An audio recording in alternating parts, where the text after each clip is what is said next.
সুজি আর আলু দিয়ে এত মজার একটা নাস্তা হবে, এটা না বানালে আপনারা বুঝতে পারবেন না এটা যে কতটা মজার। আসসালামু আলাইকুম সবাইকে, কেমন আছেন সবাই? আশা করি তো ভালো আছেন। আলহামদুলিল্লাহ আমিও ভালো আছি। আর চলুন দেখি এটা কিভাবে বানাচ্ছে। এখানে আমি প্রথমে হাফ কাপ দিলাম সুজি, আর এটা সম পরিমাণে দিব ময়দা। আর যদি ময়দা না থাকে তাহলে কিন্তু আটাও দিতে পারেন, স্বাদে কোনো হেরফের হবে না। তারপর স্বাদ মতো একটুখানি লবণ দিলাম, আর দিলাম হাফ চা চামচের মতো চিলি ফ্লেক্স।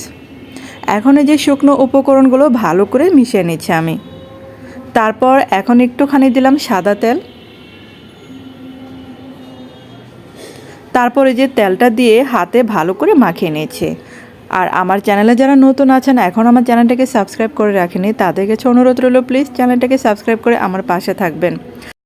তারপর নর্মাল পানি দিয়ে একটা ডো তৈরি করে নিয়েছি, আর যেরকম আমরা লুচি বানাই সেরকম একটা ডো তৈরি করে নিতে হবে। আর এই যে ডোটা কিন্তু প্রথম অবস্থায় হালকা নরম থাকবে। এটা আমি 10 মিনিটের জন্য ঢেকে রাখবো। আর এর উপরে একটা বেটার তৈরি করার জন্য এখানে আমি কিছুটা নিলাম সুজি, আর সমান নিলাম ময়দা, তারপর চিলি ফ্লেক্স দিলাম।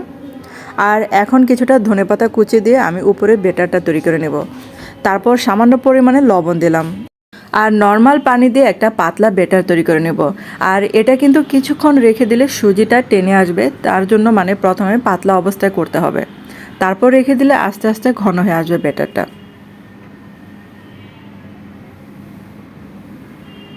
আর আমার ভিডিও যদি প্রতিদিন দেখতে চান তাহলে সাথে যে একটা বেল বাটন আছে সেটা অন করে রেখে দেবেন, তাহলে আমার প্রতিদিনের রান্নার ভিডিও নোটিফিকেশন চলে যাবে। আর এখানে কিছুটা যে সিদ্ধ আলু হাত দিয়ে ভালো করে চটকে নিয়েছিলাম, তারপর কিছুটা এটার মধ্যে ধনেপাতা কুচি দিলাম, আর কিছুটা গাজর কুচি দিলাম, আর দিব কিছুটা পেঁয়াজ কুচি, আর দিলাম কিছুটা কাঁচামরিচ কুচি, তারপর দিলাম ভাজা জিরা গুঁড়া,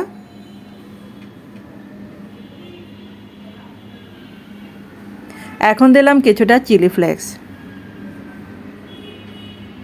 আর দিলাম এখানে ধনে গুঁড়া, আর স্বাদ মতো লবণ দিলাম, আর এখানে দিলাম কিছুটা চাট মশলা। চাট মশলাটা দিলে এটার স্বাদটা অনেক বেড়ে যায়।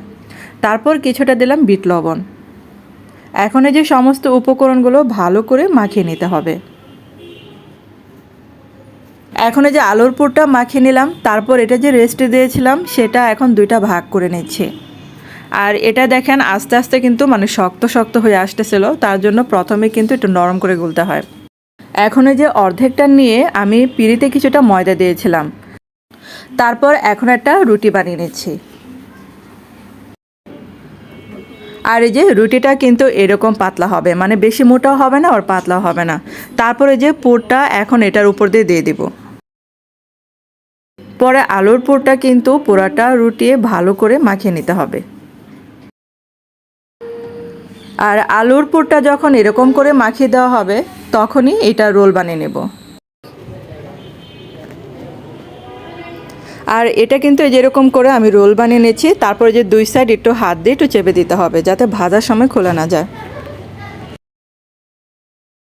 তো আমার কিন্তু রোল বানানো শেষ। এখন এই যে একটা চাকুর সাহায্যে কেটে নিচ্ছি সাইজ করে। আর বন্ধুরা, আমার এই ভিডিওটা যদি আপনারা ফেসবুকে দেখে থাকেন তাহলে অনুরোধ রইল পেজটাকে অবশ্যই একটা লাইক দেবেন। আর সবগুলো কিন্তু এরকম করে কেটে নিচ্ছে। আর এটা কিন্তু বানানো অনেক সহজ, এবং খেতে যে এটা কি মজার, এবং অনেক ক্রিস্পি হয় এবং অনেক মচমচে একটা নাস্তা। আর এটা কিন্তু অবশ্যই বানিয়ে দেখতে পারেন, কারণ অনেক অনেক মজার একটা নাস্তা। ঘরে তো সুজি আলু থাকে, এটা কিন্তু বানিয়ে ট্রাই করে দেখতে পারেন। আর মানে যে কোনো মেহমান আসলে বানিয়ে দিতে পারেন ঝটপট এই নাস্তাটা, অনেক অনেক প্রশংসা করবে কিন্তু। আর খেতেও কিন্তু আপনারা ঝালটা বুঝে শুনে দেবেন, কারণ আমি একটু ঝাল পছন্দ করি, তার জন্য একটু ঝাল দিয়েছিলাম। আর যে হাত দিয়ে একটু চেপে চেপে দিলেই হয়ে যাবে এটা ডিজাইনটা। আর সবগুলো কিন্তু এরকম করে বানিয়ে নিচ্ছি আমি।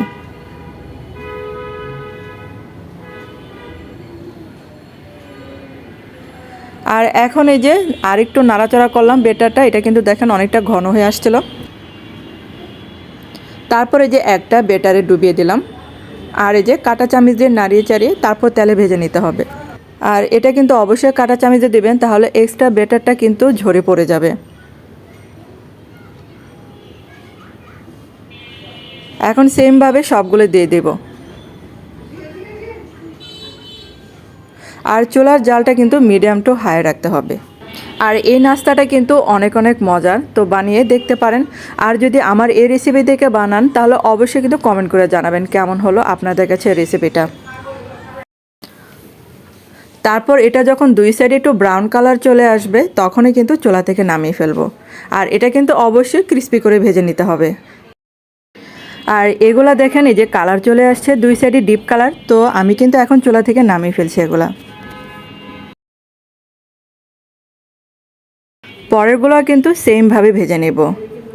আর এগুলো আমি একটু হালকা কালার রেখেছি, আর এগুলো একটু হালকা করে ভেজে নিলাম। আর সবগুলো কিন্তু ভাজা হয়ে গেছে, তো একটা প্লেটে সাজিয়ে নিলাম আপনাদের জন্য। যদি এই রেসিপিটা আপনাদের কাছে ভালো লেগে থাকে তাহলে একটা লাইক দিতে ভুলবেন না। আর দেখেন হয়ে গেল আমার মচমচা নাস্তা। আর কেমন হলো বন্ধুরা অবশ্যই বেশি বেশি করে কমেন্ট করবেন। আর একটা ভেঙে দেখাচ্ছে আপনাদেরকে, অনেক মচমচা এবং কুড়মুড়ে একটা নাস্তা। অবশ্যই কিন্তু বাসায় বানিয়ে দেখতে পারেন আমার রেসিপিটা কেমন হলো। তো একটা ভেঙে আপনাদেরকে দেখালাম আর খেয়েও দেখালাম। ধন্যবাদ সবাইকে ভিডিওটা দেখার জন্য।